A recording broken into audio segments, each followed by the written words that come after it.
السلام عليكم ورحمة الله وبركاته. وإذن سلامي دمان أصحابتك وحرن جرانك أخوان وذاك فيديو maanta waxaan ku sharxi doonaa qofka sidoo uu maamulan lahaa statuska WhatsApp-ka si aad u maamulato asaas tagno waxaan dooranaynaa status markaan doorano waxaan ka sii dooranaynaa saddexda dhibcood ee ka muuqata dhanka midig saddexda dhibcood markaan doorano waxaan arkaynaa status privacy iyo settings iyo status privacy waxaan dooranaynaa marka status privacy markaa doorato waxaa ku soo bixi doontaa saddex option qaybta kor waxaa ku qoran who can see my status updates statuskayga yaa arki kara sidaas darteeda marka koowaad waxaa ku qoran my contacts waxaa waaye lambarada ii save garaysan inay arkaan my contacts except waxaa waaye lambarada ii save garaysan marka laga reebo only share with waxaa waaye keliya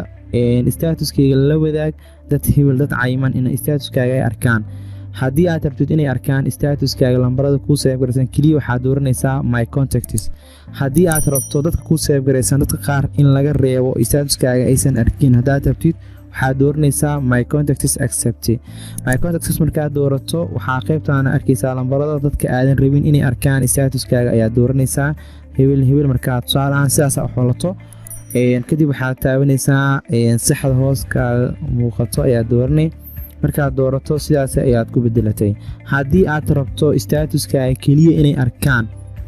hal qofood ama laba qofood ama saddex qofood daarto waxaad taabanaysaa only share with keliya la wadaag waxaa waaye statuskaaga waxaa keliya arki doono dadka aad xulato ayaa arki doona haddii tusaalaha dadkaasaa xulatid dadkaas keliya ayaa arki doona statuskaaga kadib waxaad dooranaysaa saxda hoos kaaga muuqato tigtaas ayaa taabanaysaa sidaas ayaa ku bedelatay kadib meeshan ayaa waxaad dooranaysaa dhan sidaasi ayaan ku sameynay aan ku maamulnay statuskeena. Assalaamu calaykum waraxmatullaahi wabarakaatuh.